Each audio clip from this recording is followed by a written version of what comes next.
What's up, world? I'm Cameron McKinney, and this is Pop Culture Spotlight, a podcast about actor Nicholas Hoult and the movie Nomadland. But first, let's talk about the career of actor Nicholas Hoult, who I am a big fan of and I think is super underrated. Hoult began his career as a kid actor, most famously in the film About a Boy. This is one of my all-time favorite films. This film stars Hoult along with Hugh Grant, Rachel Weisz, Toni Collette. This film is super rewatchable. It should have won Oscars. Hugh Grant should have won an Oscar for this film. If you have not seen About a Boy, I highly recommend it. And then after starring in About a Boy as a kid, Nicholas Hoult makes a name for himself once again as the star of the edgy British teen series Skins. And he's not the only movie star to come from that show.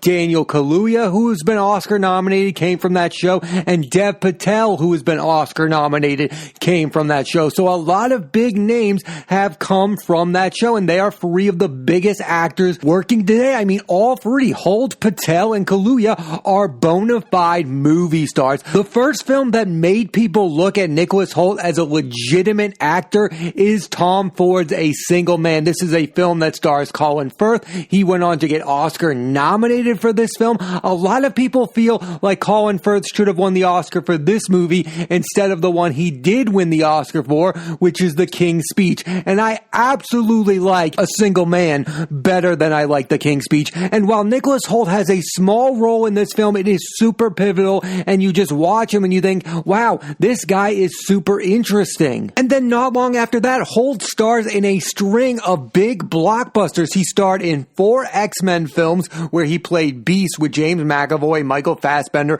and Jennifer Lawrence, Jack the Giant Slayer with Ewan McGregor and Stanley Tucci, and Mad Max Fury Road with Charlize Theron and Tom Hardy. Not all of these movies are massive hits. Like, the particulars of that list that I love are X-Men Days of Future Past. I think it's one of the best superhero movies of all time, and I think Nicholas Hoult is really good in that film, along with McAvoy, Fassbender, and Jennifer Lawrence. I love Days of Future Past. Again, I think it is a top 5 superhero film. And then you have Mad Max Fury Road, which a lot of people feel like Nicholas Hoult stole that movie. Now, Jack the Giant Slayer is not a very good film, but Nicholas Hoult is really good in that, and it's really the only blockbuster he's been the lead of. That's what's interesting about Nicholas Hoult in his blockbuster days. He wasn't that recognizable face. I mean, Tom Hardy was Mad Max. Nicholas Hoult is not the star of that film. He just gave a scene-stealing performance in that movie, and even in those X-Men films, he's not the lead of those movies. Those other 3 names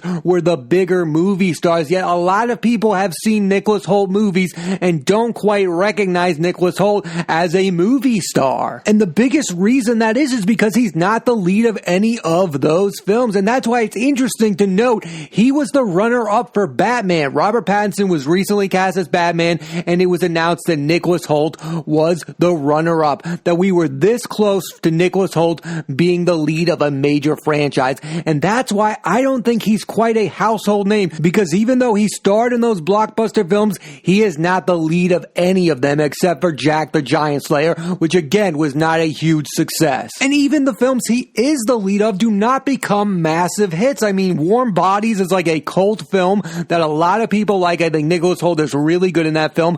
Teresa Palmer is really good in that film. Dave Franco was in that movie. That's a nice zombie apocalyptic movie, but it's not like it was a massive success. Yes, that movie made some money. I think it made over like $80 million at the box office, but people don't talk about Warm Bodies all the time. Not everyone has seen that film. And in recent years, he starred in 2 biopics about 2 famous authors. First, he played J.D. Salinger in Rebel in the Rye, a film that I really liked, and Tolkien, where he played J.R. Tolkien, the guy who wrote The Hobbit and the Lord of the Rings books. I probably like both of those films more than most people. And listen, I understand those films are not very good, but Nicholas Hoult is dynamite in both of those films. With Rebel in the Rye, I thought he was really interesting as J.D. Salinger. He really carries that film. And then in Tolkien, I've said this before and I'll say it again, if you like Dead Poet Society, you will like the film Tolkien. It is so good. Nicholas Hoult is so good in it, and so is Lily Collins. I definitely recommend you check out Tolkien. screen. And then we get to the last few years of Nicholas Hoult's career, and this is where he has become really interesting and one of the best actors working today, because I think he's realized, like Robert Pattinson, that it doesn't matter if Nicholas Hoult is the lead in a bad movie. It is better for Nicholas Hoult to be the most interesting thing in a really good film. And that really started with The Favorite. That was a film that was an Oscar contender. The three actresses were all nominated for Oscars: Rachel Weisz, Emma Stone, and the eventual winner, Olivia Colman. Nicholas Hoult really does steal this film. It is such a good performance by Nicholas Hoult. He's not the lead in this movie, but he's so good in the film, and it shows what he's about to become. I think Nicholas Hoult has become one of the best supporting actors working today. Look at the run of these films he's been in. The Favorite, The Current War, where he played Nikola Tesla, True History of the Kelly Gang, where he plays a villain, The Banker with Samuel L. Jackson and Anthony Mackie. I mean, he is working with some of the best actors working today, giving some of the best supporting performances in movies the past 5 years. He's just super interesting. He's never the lead of these movies, but he's so captivating, and you want more of him in these films. Also, this past year, he became the co-lead of a hit television series, The Great, with Elle Fanning, and I think he continues his track of playing evil, sinister characters. He's done it in The Favorite. He did it in True History of the Kelly Gang. He's so good at playing evil, sinister characters, and he somehow gets you to like these characters. That's the biggest strength of Nicholas Hoult. He can be doing despicable things to characters that you really love, but you end up rooting for his character somehow, and I think that's so hard to do, to play somebody so despicable, yet somehow get the audience to root for you, and that's what I think Nicholas Hoult does time after time again. He even did it in that show Skins, where he was a teen. He played this guy Tony, who was despicable at times, yet somehow you care about him on a human level. That's what makes Nicholas Hoult a movie star in my eyes. He can play these unlikable characters and get you to root for him. That's what movie stars do. It's also interesting to note that Nicholas Hoult has done some of his best work working with screenwriter Tony McNamara. McNamara co-wrote the film The Favorite, and he is the creator and writer of The Great. He gets the best out of Nicholas Hoult, and I think that actor-screenwriter partnership is not something you see a lot of, and it reminds me of Ryan Reynolds forming a partnership with screenwriters Rhett Reese and Paul Wernick. Reynolds has worked with them on 4 films: the 2 Deadpool films, the sci-fi film Life, and the action-packed Michael Bay film 6 Underground, and it seems like Nicholas Hoult is forming that kind of partnership with Tony McNamara, who is getting the best comedic work out of Hoult, who in both The Favorite and The Great are playing characters you despise, but he's so ridiculously fun that he makes you care for them. Upcoming projects for Nicholas Hoult include Season 2 of The Great, which I cannot wait for, and the film Those Who Wish Me Dead, written and directed by Tyler Sheridan and co-starring Angelina Jolie. Here are all the performances of Nicholas Hoult you need to see if you want to admire the work of one of the best actors working today. About a Boy, Skins, A Single Man, X-Men First Class, Warm Bodies, X-Men Days of Future Past, Mad Max Fury Road, Rebel in the Ride, The Current War, The Favorite, Tolkien, True History of the Kelly Gang, The Banker, and The Great. And as much as I love all those performances by Hoult, I still think the best is yet to come. Nicholas Hoult is one of those actors you need to pay attention to moving forward. Now let's switch gears and talk about the movie Nomadland. Here's a quick synopsis. After losing both her husband and job, Fannie decides to live the life of a nomad, going from job to job, relying on others, driving through the country, and sleeping in her van. This film has so much hype around it right now. It is the prohibitive favorite to take home the Best Picture at the Oscars. Whether or not that will play itself out, I have no idea. But I had a lot of expectations about this film, and for the most part, I think it lived up to that hype. I don't think it is the perfect movie. I don't think it is the best film of 2020, but it is a really good to great film, and one of the biggest reasons why is the star of the film. Frances McDormand once again gives an unreal performance. She's one of those rare actors who can both be deadly serious while also being funny at times. Already, she's a 2-time Oscar winner for her performances in Fargo and 3 Billboards Outside of Ebbing, Missouri. McDormand is likely to once again get nominated and could potentially win win her third Oscar. She's kind of one of those actresses you go and see and she is the movie. Like, this movie is Frances McDormand. It's a pretty good plot. It's pretty interesting, but the best thing about it is Frances McDormand. I felt the same way about Free Billboards Outside of Ebbing, Missouri. I loved everyone in that film. Sam Rockwell deserved that Oscar. Woody Harrelson's great in that. But when I think about that movie, I think about Frances McDormand. When I think about Fargo, I think about Frances McDormand. She's one of those few people that when you think about her films, she's the number one thing you think about when you think about those films. And if you think her 2020 was great, her 2021 could be even better. McDormand's next films are an adaptation of Macbeth, directed by her husband Joel Cohen, in his first film without his brother Ethan, and co-starring the one and only Denzel Washington. And then she also is going to star in The Friend Dispatch, directed by Wes Anderson, co-starring Bill Murray, Timothée Chalamet, Saoirse Ronan, Tilda Swinton, and Owen Wilson. This might be the biggest moment of Frances McDormand's career, and that's really interesting to say out loud because she's already, like I said before, a two-time Oscar winner. There could be more Oscars in her future. I'm going to take this moment and talk about another actor who appears in Nomadland,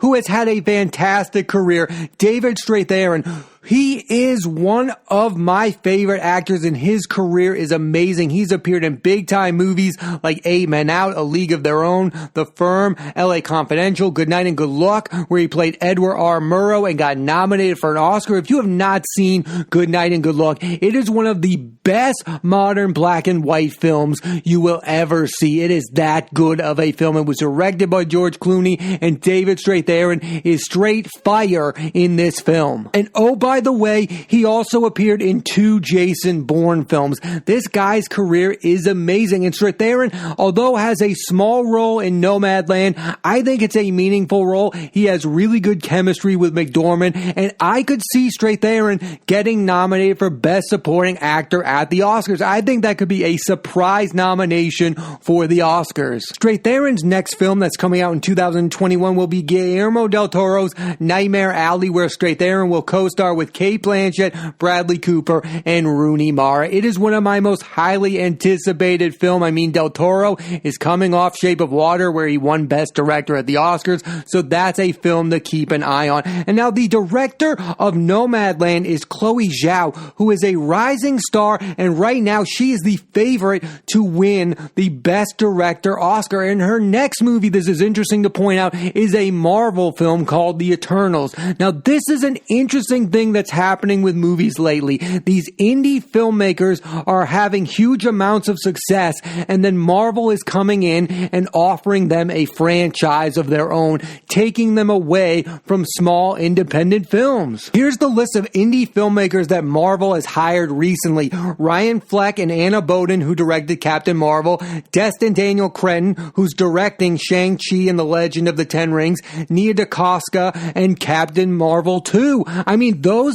filmmakers are known for their independent films, and it angers a lot of film fans that these filmmakers are being taken away from these small indies and are now directing big blockbusters, because the idea is anybody can direct a big blockbuster. And overall, this strategy from Marvel has been a bit of a hit and a miss. The biggest hit has been Taika Waititi, this guy who of course was known for smaller films, and then he directs Thor Ragnarok, and he makes that film wholly his own. It's his own vision. He's the only person on earth who could have directed Thor Ragnarok. But then maybe the biggest miss is Anna Boden and Ryan Fleck with Captain Marvel. These are filmmakers that directed such great films like Half Nelson, where Ryan Gosling got nominated for an Oscar, and they also directed the film Mississippi Grind, which features phenomenal performances from Ben Mendelsohn and Ryan Reynolds. And the Marvel film that they did direct was Captain Marvel, which is extremely flawed, and anybody could have directed that film.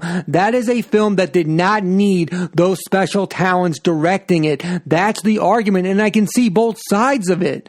I can see both sides of the argument. I could see why it makes sense for Taika Waititi to go on and direct Marvel and Star Wars movies, and I can see why Anna Boden and Ryan Fleck should not be directing Captain Marvel. I think it's a case-by-case argument. It's why in recent weeks people have gotten really mad when it was announced that Barry Jenkins, the man who's directed Oscar her film Moonlight, and if Beale Street Could Talk is now going to direct The Lion King 2. It just doesn't make sense, and we understand why a filmmaker would want to work for a bigger studio instead of make small indies. Of course, he's going to cash in and get a lot of money for making Lion King 2, but most people want more films like If Beale Street Could Talk and not more films like the live-action Lion King. That's just the biggest argument. There's a business argument, and then there's a film argument. I think it's better for the future of films for filmmakers like Barry Jenkins to make wholly original films. There's also cases when it went on to hurt the career of the filmmaker. Josh Trank, he directed an independent film that was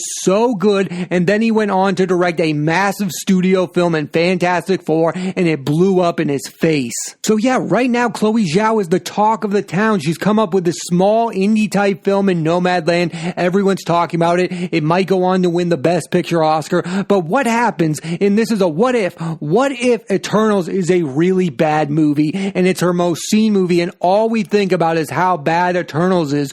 What happens to Chloe Zhao's career? Now again, Eternals might be a great film. It might be a film worthy of Chloe Zhao directing it. It just seems like a little bit of a weird thing where we're just getting to know this filmmaker, and her next film is going to be a massive Marvel film. It's just really weird where we are with directors. It's like they direct one film and then they go on to direct a massive studio film. Like there needs to be maybe some more films in between. Like I said, right now Chloe Zhao is the favorite to win the Best Director Oscar at the Academy Awards, and I want to list who I think else should be nominated for the Best Director Oscars. David Fincher for Mank, I think that's worthy. I think that's one of the best films. Gary Oldman, Amanda Seyfried, you know how I feel about Mank. I talked about it on a previous podcast. You should check that out. Regina King for One Night in Miami. That's a film that's all about the dialogue, yet it's her first film that she's directed. She's definitely worthy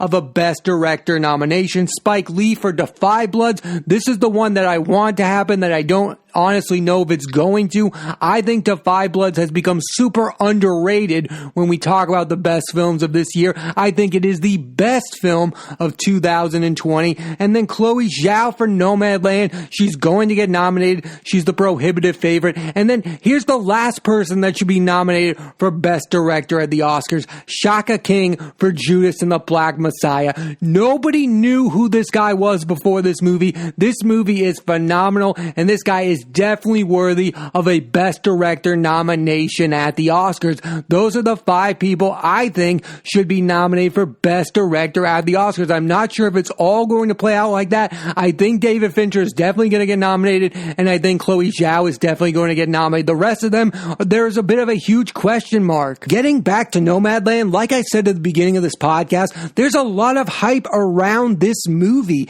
and while for some of it didn't live up to that hype, the thing that I found most special about this film were the moments where the Fannie, played by Frances McDormand, is conflicted by her lifestyle and how it's affecting her personal life. The scene with Fannie, played by Frances McDormand, and her sister is the best scene in the movie, where her sister says to her, I basically don't know where you are anymore. I feel like we have a lost connection, and that's the cost of this nomadic lifestyle. Yes, Frances McDormand is still in tune with the earth, and she's living her best life, and the movie makes the case that this is a worthy lifestyle to live for, but think about what else she is sacrificing. She is basically sacrificing the relationship with her sister. I think that's one of the more interesting things about this film, is that she almost loses her connection to individuals. She has connections with the other nomads that she's living with, but she has very few one-on-one personal connections to any human being on earth at that moment in this film, and that's so interesting. I think that's such an interesting idea that the film delves into, is that she's basically lost that connection with her sister, not because her lifestyle is not right, but because her sister and her sister's husband don't understand her lifestyle. They don't understand why she doesn't have a normal 9-to-5 job. They don't understand why she lives in a house. They don't understand her lifestyle, so they can't connect with her as a human being. That is the most interesting thing this movie delves into, and I think this movie should have focused on that more. Like with the David Strathairn character, he wants to have a relationship with the Fannie character, but she doesn't want to move in with him because she wants to live that nomadic lifestyle. And while that lifestyle might be the right choice, it's coming with huge amount of sacrifices for the Fannie character. And while Nomadland is personally not my favorite film of this past year, I can see why it's critically beloved. It's got a movie star giving an unbelievable performance that's not showy at all. It's grounded in reality. Also, the film is visually stunning. I definitely recommend you check out Nomadland. Thanks for listening to this edition of Pop Culture Spotlight. I'm Cameron McKinney, and there'll be a new episode of the podcast every Thursday on Apple Podcasts and iTunes. And this week, I put the spotlight on the career of actor Nicholas Hoult and the movie Nomadland. Next week, I'm putting the spotlight on the career of actress Rosario Dawson and the movies Barb and Star Go to Vista Del Mar, starring Kristen Wiig, Annie Mumolo, and Jamie Dornan, and I Care a Lot, starring Rosamund Pike. So tune into that and please rate, review, and subscribe.